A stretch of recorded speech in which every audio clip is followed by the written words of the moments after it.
So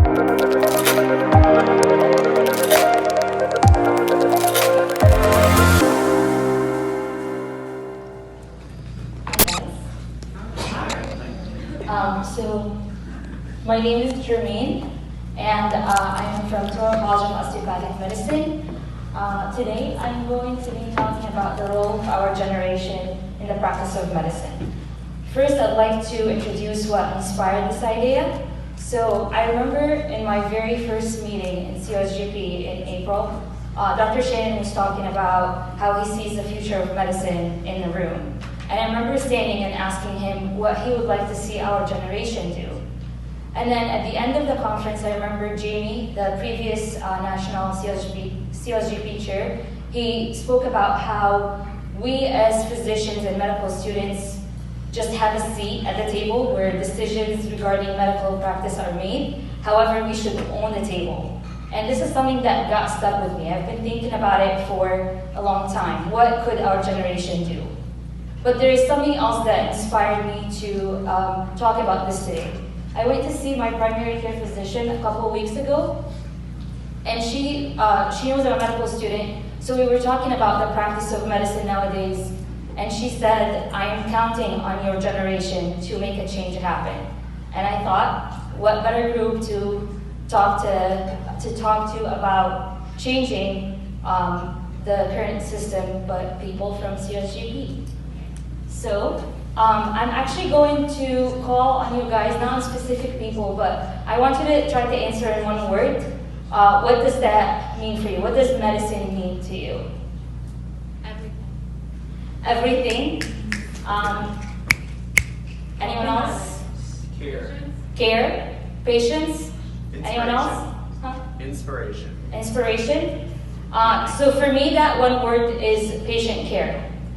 For me, medicine is a call to feel and heal, like we were talking about a couple days ago, and to just make patients' lives better and easier, and to care for them and to do what's best for them. But can you believe that there are some things that are standing in our way to fulfill our call as physicians?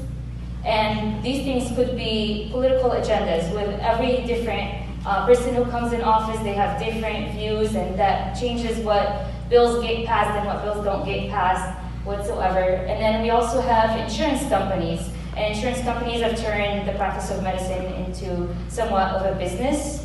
But then what I'd like to focus on is healthcare companies. So healthcare companies, they basically require physicians to practice medicine in a certain way. So did you know that, for example, if you, have a patient who has diabetes and you keep calling them to go get their HbA1c checked and they don't go by a certain deadline, you get 1% deducted from your paycheck. Did you also know that if you have a patient who is comfortable with seeing a specialist who's out of network, and you make a referral for this patient to see a specialist out of network, you get 1% deducted from your paycheck. So basically, healthcare companies have, and that's in some healthcare companies, not all of them, of course. So some healthcare companies have enslaved physicians to practice medicine in a certain way and to just use patients as an object. However, this is not how it should be, and I would like to put a positive spin on this. Roman Emperor Marcus Aurelius said that the impediment to an action advances the action. What stands in the way becomes the way. So I'm calling on all of you in this room to make a change happen. Don't let anything stand in the way of you fulfilling your call. Don't let any other companies tell you how you should be practicing medicine. Fulfill your call as you think it should be. We can do the impossible. Nelson Mandela once said that it is impossible until it is done. Thank you so much for listening.